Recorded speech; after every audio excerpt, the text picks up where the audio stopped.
Hello friends, welcome back to my channel.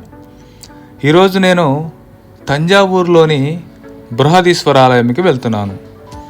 దీన్ని ఇక్కడ big temple అని కూడా అంటారు. 1000 ఏళ్లకు పూర్వమే ఇంత భారీ సైజులో సిమెంట్, ఐరన్ మరియు ఎటువంటి వస్తువులు లేకుండా కేవలం రాతితోనే ఈ ఆలయాన్ని ఎలా నిర్మించారు, ఈ ఆలయం వెనుకున్న టెక్నాలజీ ఏంటి అనేది చూద్దాం రండి.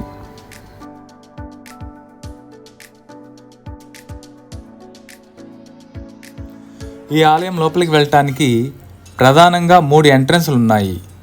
అందులో ఫస్ట్ది మరాఠా ఎంట్రన్స్. తంజావూరుని చివరిగా పాలించిన మరాఠా రాజులు ఈ ఎంట్రన్స్ను నిర్మించారు. ఇక రెండవ ఎంట్రన్స్ కేరళాంతకన్ తిరువసల్ ఎంట్రన్స్. రాజరాజ చోళ ఆ కాలంలో తన ప్రధాన ప్రత్యర్థి అయిన చేరాస్పై యుద్ధంలో గెలిచినందుకు చిహ్నంగా నిర్మించారు. ఇక మూడవ ఎంట్రన్స్, ఇదే మెయిన్ ఎంట్రన్స్. ఈ ఆలయం నిర్మించిన సమయంలోనే నిర్మించిన పురాతన ఎంట్రన్స్. రాజరాజన్ తిరువసల్ ఎంట్రన్స్ అని పిలుస్తారు. ఇంకా ఆలయం లోపలికి వెళ్దాం రండి.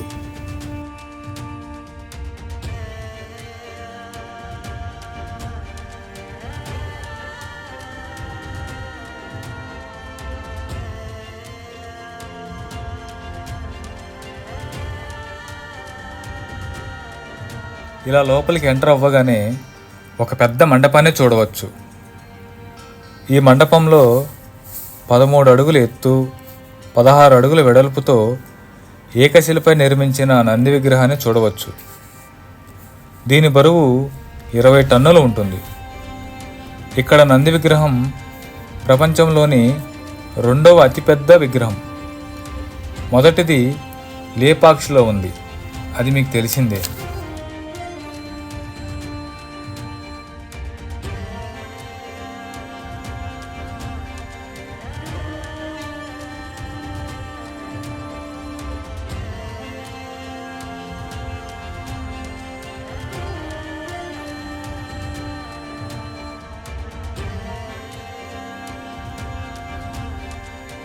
ఈ ఆలయం లోపలికి రాగానే పెద్ద రాజ్యంలోకి ఎంటర్ అయిన ఫీలింగ్ కలుగుతుంది. చాలామంది చెప్పినట్టు థింక్ బిగ్, అచీవ్ బిగ్ అనే కొటేషన్ ఈ ఆలయానికి పర్ఫెక్ట్గా సెట్ అవుతుంది. రాజరాజ చోళ ఇంత గొప్పగా ఈ ఆలయాన్ని ఊహించాడు కాబట్టే ఇంత గొప్పగా నిర్మించాడు. ఈ ఆలయం ద్రవిడియన్ ఆర్కిటెక్చర్కి రివర్స్లో ఉంటుంది. ద్రవిడియన్ ఆర్కిటెక్చర్లో ఆలయ గోపురం అంటే ఎంట్రన్స్ పెద్దదిగా, విమాన గోపురం అంటే గర్భాలయంపై ఉన్న గోపురం చిన్నదిగా ఉంటుంది. కానీ ఈ ఆలయం దానికి రివర్స్లో ఉంటుంది. ఎంట్రన్స్ చిన్నదిగా, విమాన గోపురం పెద్దగా ఉంటుంది. అదే థింక్ డిఫరెంట్ అనే పద్ధతిలో రాజరాజ చోళ ఈ ఆలయాన్ని నిర్మించారు. ఈ ఆలయం అసలు పేరు రాజరాజేశ్వర ఆలయం. ఈ స్వామిని రాజరాజేశ్వర అని పిలిచేవారు. కానీ తంజావూరుని చివరిగా పాలించిన మరాఠా రాజులు బృహదీశ్వర ఆలయంగా పేరు మార్చారు. రాజరాజేశ్వర అంటే రాజరాజ చోళ గుర్తొస్తాడని మరాఠా రాజులు ఈ పేరు మార్చి ఉంటారు. ఈ ఆలయాన్ని రాజరాజ చోళ నిర్మించారు. డిజైన్ చేసింది కుంజర మల్లన్ రాజరాజ పెరుంతాచన్.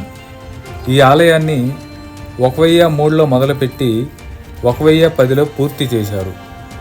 కేవలం 7 సంవత్సరాలలో ఎటువంటి టెక్నాలజీ, మెషినరీ లేని రోజుల్లో చిన్న చిన్న పనిముట్లతో, ఏనుగుల సహాయంతో ఈ ఆలయాన్ని నిర్మించారు. పూర్తిగా గ్రానైట్తో నిర్మించిన మొట్టమొదటి ఆలయం ఇది.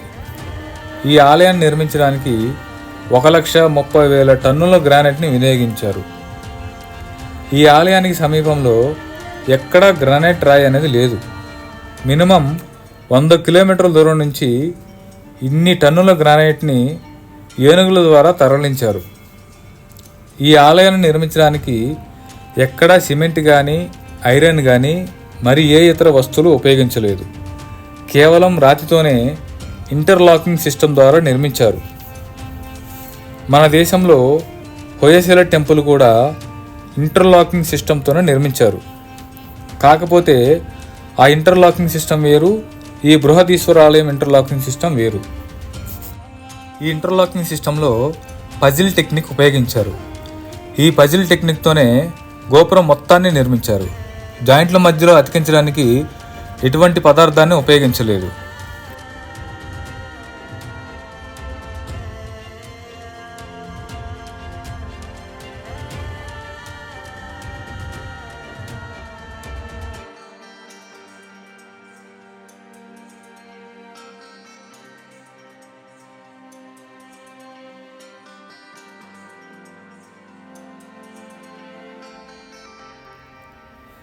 ఈ ఆలయానికి మరో హైలైట్స్ ఈ ద్వారపాలకులు.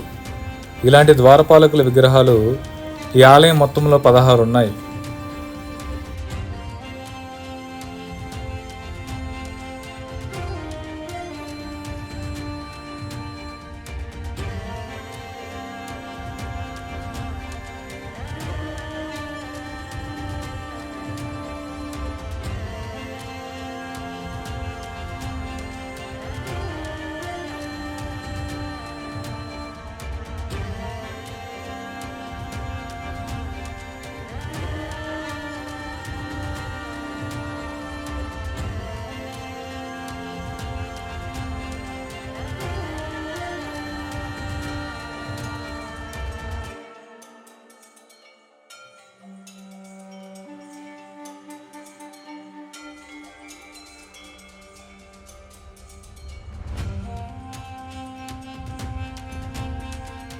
ఈ ఆలయాన్ని నిర్మించడానికి ఎటువంటి బేస్మెంట్ నిర్మించలేదు.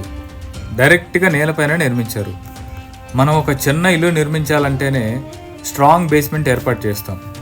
కానీ ఈ ఆలయాన్ని ఎటువంటి బేస్మెంట్ లేకుండా డైరెక్ట్గా నేలపైన నిర్మించారు. 1000 ఏళ్ళైనా ఏమాత్రం చిన్న వంపు కూడా లేకుండా ఇలా నిటారుగా ఉందంటే అప్పటి వారిని ఎంత గొప్పగా పొగిడినా తక్కువే.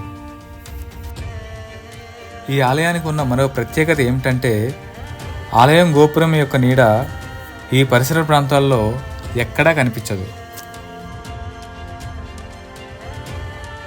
ఒకసారి ఈ ఆలయ పరిసర ప్రాంతాలు ఎలా ఉన్నాయో చూద్దాం రండి.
216 అడుగుల ఎత్తులో 13 అంతస్తులతో నిర్మించిన ఈ గోపురం ఆ కాలంలో అతి ఎత్తైన కట్టడం.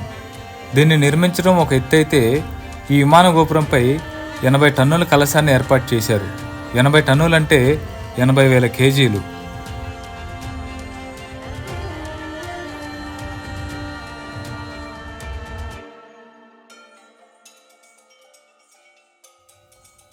ఈ ఆలయాన్ని మనం ఒక్క ఫ్రేమ్లో చూపించలేము.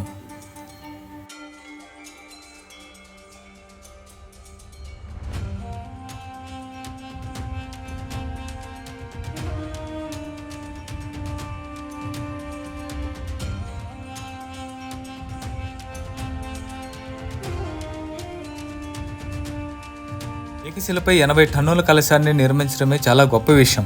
అలాంటిది ఇంత బరువైన కలశాన్ని 216 అడుగుల ఎత్తులో ఉన్న విమానంపై పెట్టడం అంటే అంతకంటే గొప్ప విషయం ఏముంటుంది? ఆ కాలంలో ఎటువంటి మెషినరీస్ కానీ క్రేన్స్ కానీ లేవు. కానీ దీన్ని ఎలా పైకి లేపారంటే ఆ కాలంలో గోపురం నుంచి 8 కిలోమీటర్ల దూరం వరకు ఎలివేషన్ నిర్మించారు. ఆ ఎలివేషన్ మీదుగా 3,000 ఏనుగుల సహాయంతో పైకి తీసుకువెళ్ళి అమర్చారు. ఒక్కసారి ఊహించుకోండి, ఇలా ఈ కలశాన్ని ఏర్పాటు చేసే సమయంలో ఏమాత్రం చిన్న పొరపాటు జరిగినా అప్పటి వరకు నిర్మించిన ఆలయం మొత్తం కూలిపోతుంది. హైలీ స్కిల్డ్ పీపుల్ మాత్రమే దీన్ని చేయగలరు.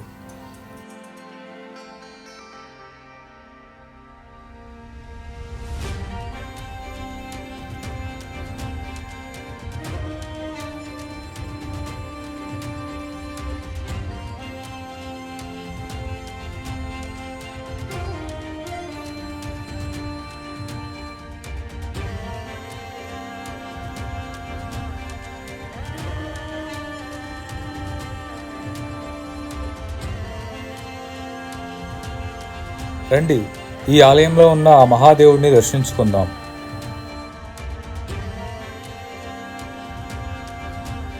ఈ బృహదీశ్వర ఆలయంలో 13.5 అడుగుల శివలింగాన్ని మనం చూడవచ్చు. ఈ 13.5 అడుగుల శివలింగాన్ని చూడగానే మన జీవితం ధన్యమైంది అని అనిపిస్తుంది.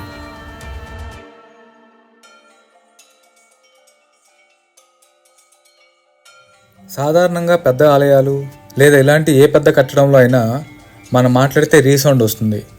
కానీ ఈ ఆలయం లోపల ఎంతమంది మాట్లాడినా ఎటువంటి రీసౌండ్ రాదు.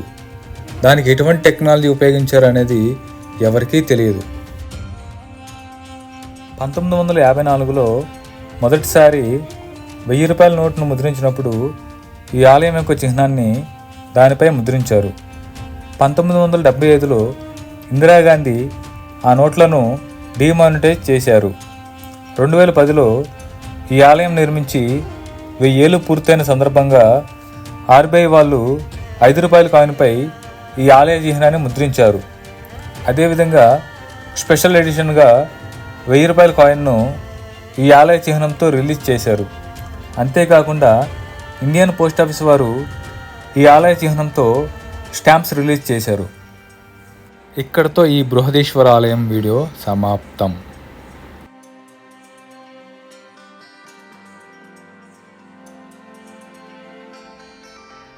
మీరు తంజావూరులోని ఈ బృహదీశ్వర ఆలయాన్ని విజిట్ చేయడానికి ప్లాన్ చేసుకున్నట్లయితే మార్నింగ్ మరియు ఈవినింగ్ 2 పూట్లా ఉండేటట్టు ప్లాన్ చేసుకోండి.